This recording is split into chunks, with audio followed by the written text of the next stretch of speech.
மகாதேவா, எனக்கும் தங்களுடன் வர அனுமதி அளியுங்கள். எழுந்திரு நந்தி. உனது சேவை கைலாயத்திற்கு அவசியம். நீ இவ்விடம் இருப்பதும் அவசியம்.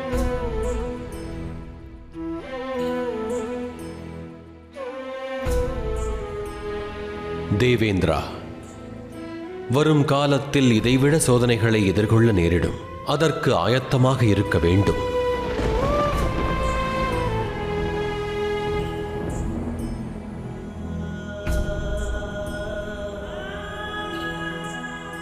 நடந்த எவற்றிற்காகவும் மனதில் குற்ற உணர்வை சுமக்க வேண்டாம். இதுவும் கர்மத்தின் பலன்களே ஆகும்.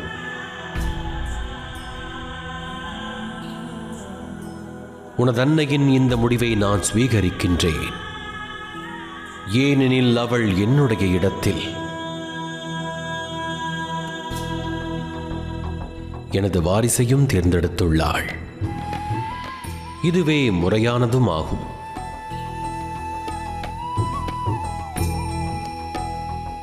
நான் இல்லையெனில் நீதான் உனது அன்னைக்கு சக்தியாக விளங்க வேண்டும். அப்படியே ஆகட்டும் தந்தையே.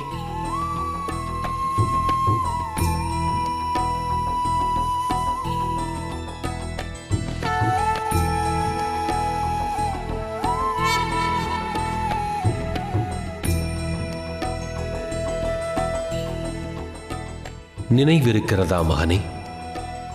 உனது அன்னை உன்னை படைத்ததற்கான காரணமே எப்பொழுதும் நீ அவளுடன் இருக்க வேண்டும் என்பதே. அவளது துன்பத்திற்கு நீதான் வடிகால்.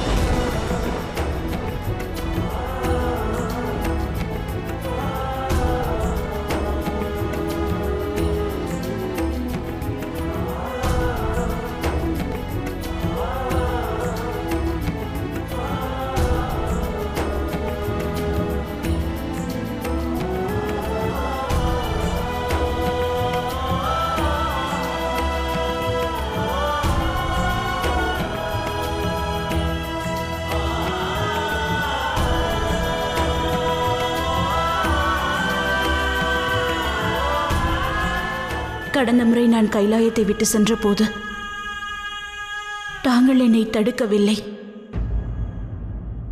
இப்பொழுது தாங்கள் கைலாயம் விட்டு செல்லும் பொழுது என்னால் தங்களை தடுக்க கூட இயலாது. சூழ்நிலை கைதியாகிவிட்டேன்.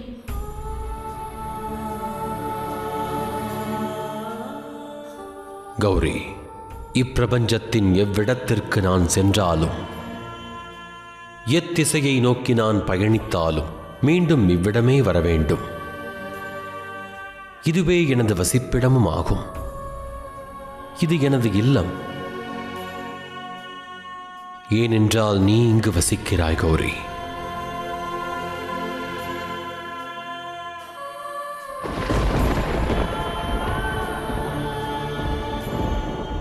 நீ வருவாய் என்று நான் காத்திருந்தேன். அதைப் போன்றே நான் வருவேன் என்று நீ காத்திருக்க வேண்டும்.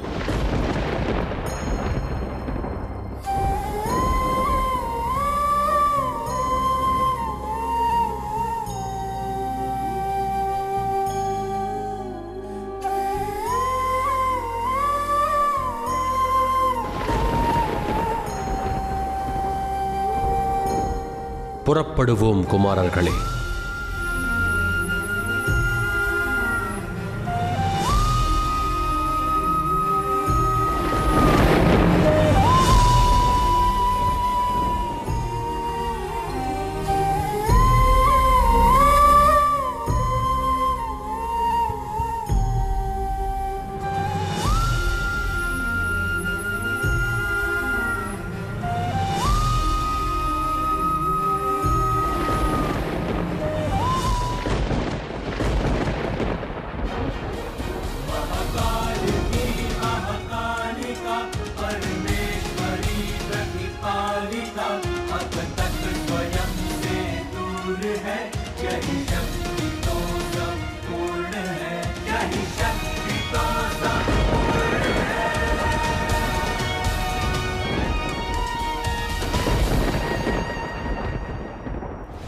இறுதியாக என் நோக்கம் நிறைவேறிவிட்டது.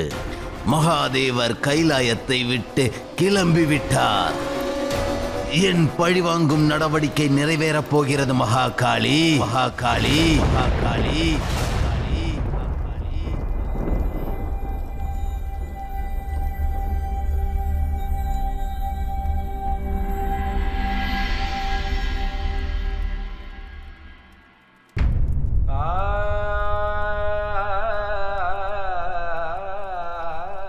நான் மகாதேவரின் மனைவி பார்வதி என்று எனது கணவர் மகாதேவரை தங்களுக்கு தட்சணை தானமாக அளிக்க தயாராக உள்ளேன்.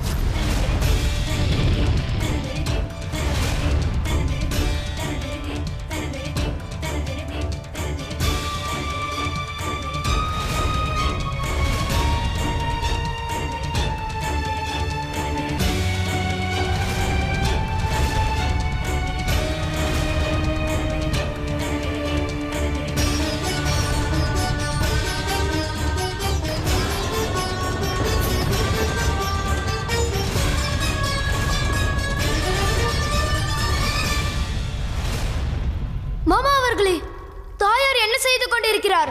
தனது இல்லமான கைலாயத்திற்கு ஏன் தீ மூட்டுகிறார்? நாம் உடனே தாயாரை தடுத்தாக வேண்டும். வேண்டாம் நந்தி, தேவி பார்வதியை தடுக்காதே. ஆனால் ஏன் மாமா? நாம் எப்படி தாயாரை தனது இல்லத்தை அழிக்க அனுமதிக்க இயலும்? சிவனும் சக்தியும் ஒருவரோடு ஒருவர் இணைந்தவரே.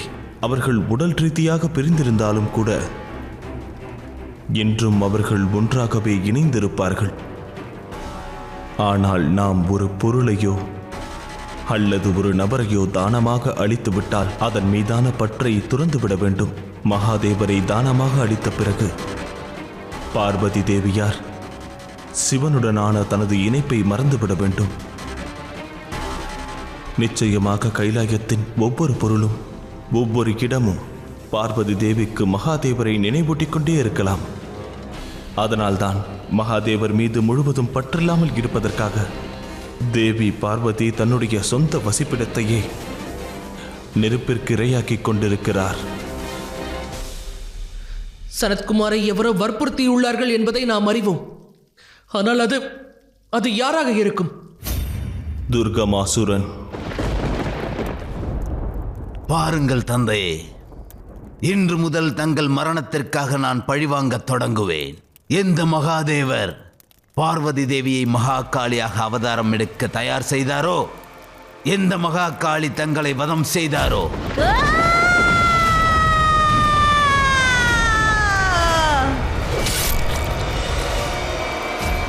இனி அந்த துன்பத்தை அவர்கள்தான் அனுபவிக்கப் போகிறார்கள்.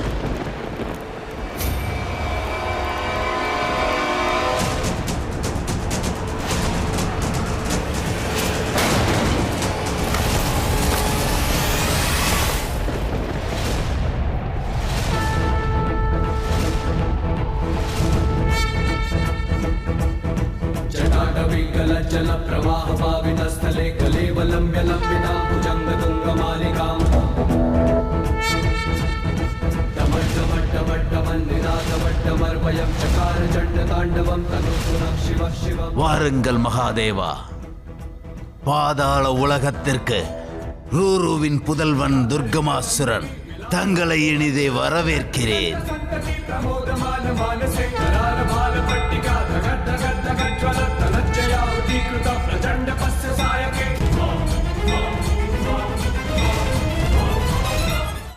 இவ்வாறு கைலாயத்திற்கு சனத்குமாரை அனுப்பி உனது இச்சையை நீ நிறைவேற்றியதன் மூலம் நீ உனது தந்தையைப் போல் பலசாலி மட்டுமல்ல, அவரை விடவும் திறன் பெற்றவனாயிருக்கிறாய். இனி தங்களை பாதாள லோகத்திற்கு அழைத்து வந்ததின் நோக்கம் என்னவென்று தெளிவுபடுத்தவா? மகாதேவா, இந்த நொடியிலிருந்து தாங்கள் எனது வாயில் காவலனாக பணிபுரிய வேண்டும். நான் தங்களை இந்த பொறுப்பிலிருந்து விடுவிக்கும் வரை நீங்கள் பணிபுரிய வேண்டும். அவ்வாறென்றால் கூறு துர்கமாசுரா, நான் வாயிற்காவலனாக உனக்கு எங்கு நிற்க வேண்டும்?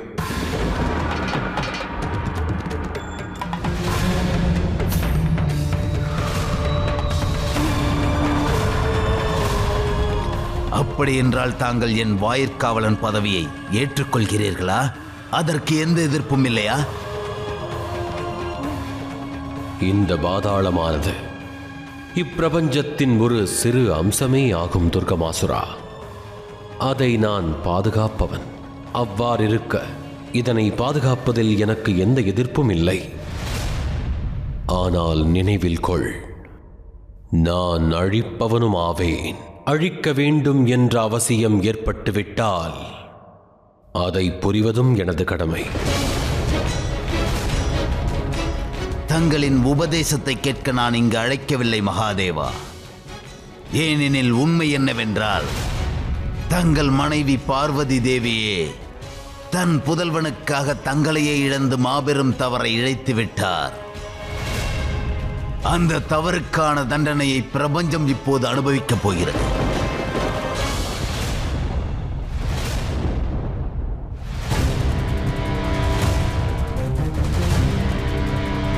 உடனே தேவி பார்வதியை நாம் இந்த சூழ்நிலையிலிருந்து வெளியே கொண்டு வந்தாக வேண்டும். இல்லையெனில் இந்த பிரபஞ்சமும் கைலாயத்துடன் இணைந்து அழிவதை எவராலும் தடுக்க இயலாது.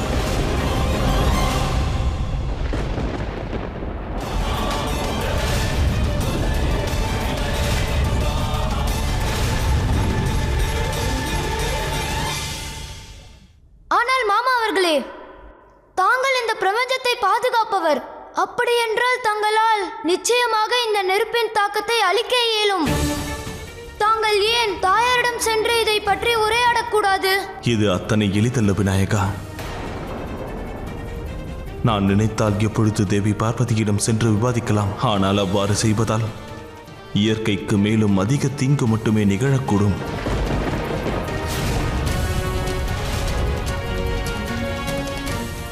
தேவி பார்வதி இவ்வாறு நாலாபுரமும் நெருப்பை விதைப்பது அவருடைய மனநிலையை நமக்கு தெளிவுபடுத்துவதாகும். அவருடைய அனுமதியின்றி அவரை தடுத்தால் அவருடைய மனநிலையானது மேலும் மோசமடையக்கூடும்.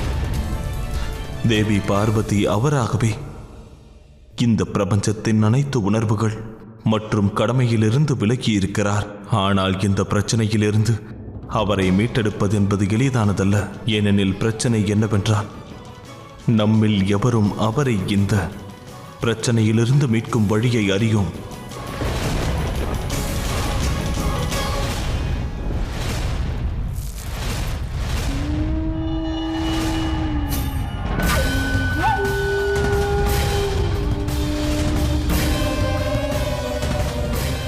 இதை பார்த்தீர்களா மகாதேவா?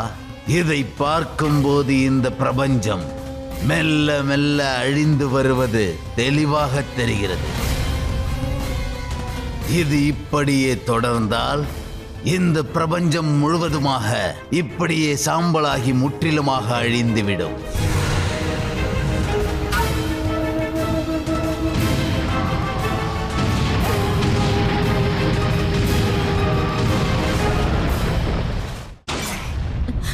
தாயே, எங்களுக்கு உண்ணுவதற்கு உணவும் இல்லை, குடிப்பதற்கு ஒரு துளி நீரும் இல்லை. இயற்கையின் இந்த கோபத்தில் இருந்து உங்கள் குழந்தைகளை காப்பாற்றுங்கள் தாயே. இதுவரை நடந்த அனைத்து பிரச்சனைகளிலும் தாங்கள் தங்கள் மனைவிக்கு வழிகாட்டியுள்ளீர்கள். ஆனால் இம்முறை அவர் தனிமைப்படுத்தப்பட்டுள்ளார். எப்படி எனது தந்தை ரூரு தனிமைப்படுத்தப்பட்ட போது மகா காளி அவரை தாக்கி அழித்தாரோ, அதைப் போலவே நான் மகாகாளியை என் தந்தையை கொன்றதற்கு பழி வாங்குவேன். ஏனென்றால் ஏற்கனவே அவர் தங்களை பிரிந்த சோகத்தில் உடைந்து போயுள்ளார். உனது தந்தையின் மரணத்திற்கு பிறகு பழிவாங்கும் வகையில் மிகவும் ஆபத்தான காரியங்களை நீ ஆற்றத் துவங்கிவிட்டாய். அப்படியென்றால் நிச்சயமாக நீ பெற்றோர்களை காப்பதற்காக குழந்தைகள் எச்சங்கடத்தையும் எதிர்கொள்வார்கள் என்றறிவாய்.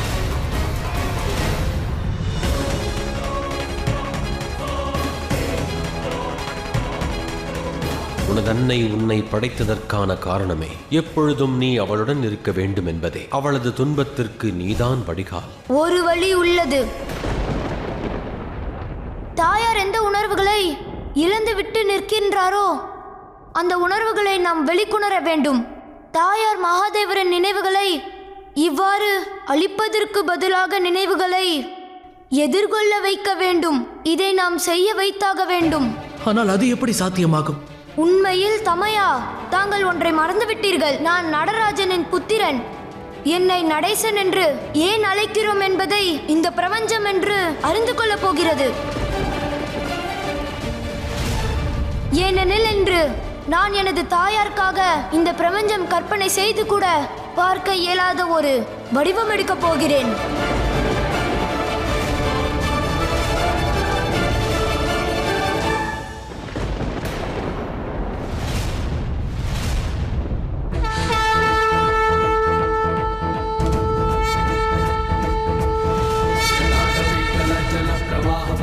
स्थले कलेवलम्ब्य लम्बितां भुजङ्गतुङ्गमालिकां डमड्डमड्डमड्डमन्निनादमड्डमर्वयं चकार चण्डताण्डवं तनोतु नः शिवः शिवम्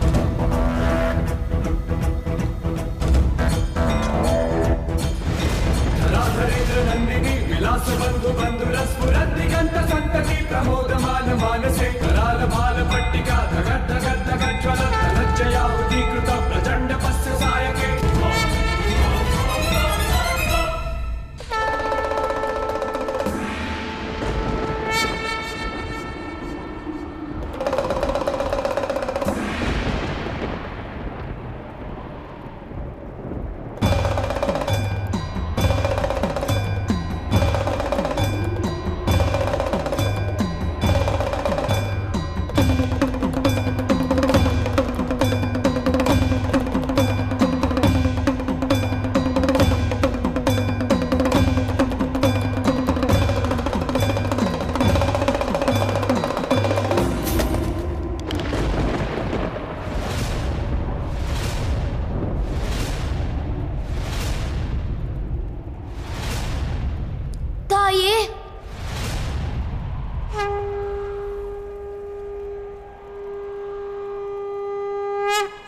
நான் அறிவேன் தாயே. இந்நேரம் தங்களுக்கு தந்தையை பிரிந்த துன்பம் பற்றற்றவர் ஆக்கியுள்ளது தாயே. நான் ஒன்றை தங்களிடமிருந்தே கற்றுள்ளேன். இப்பிரபஞ்சத்தில் மிக கொடுமையான துன்பங்களுக்கெல்லாம் தீர்வு அதை எதிர்கொள்வதால் மட்டுமே கிடைக்கும். அந்த துன்பத்தை கண்டு விலகி ஓடுவதால் அல்ல. அதனால் இன்று நான் தங்களை அந்த துன்பத்தை எதிர்கொள்ள வைக்க வேண்டும் என்று விரும்புகிறேன். தாங்களோ அதை ஏற்க மறுக்கின்றீர்கள்.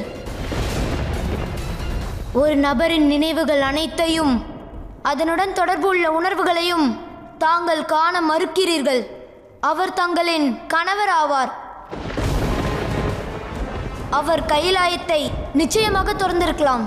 ஆனால் இப்பொழுதும் அவர் இங்கிருக்கும் ஒவ்வொரு அணுவிலும் வசிக்கிறார். அவர் தங்களின் சுயத்தில் ஒரு அங்கமாவார். அந்த மகாதேவரின் நினைவுகளை நினைவு கூர்ந்து தங்கள் உணர்வுகளை மீண்டும் பெற முயற்சி செய்யுங்கள் தாயே.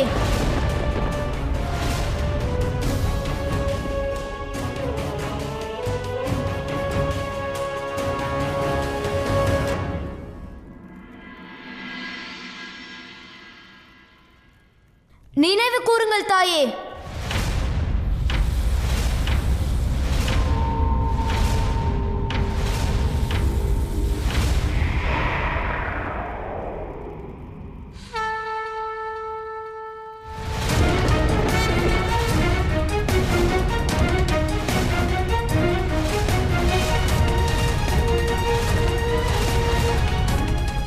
சக்தியின்றி சிவம் என்பது சவமாகும்.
இங்கு என்ன நடக்கிறது?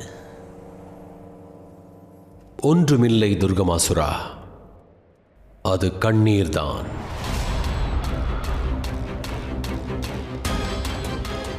இப்பொழுது கண்ணீரானது பெருக்கெடுத்து ஓடப் போகிறது.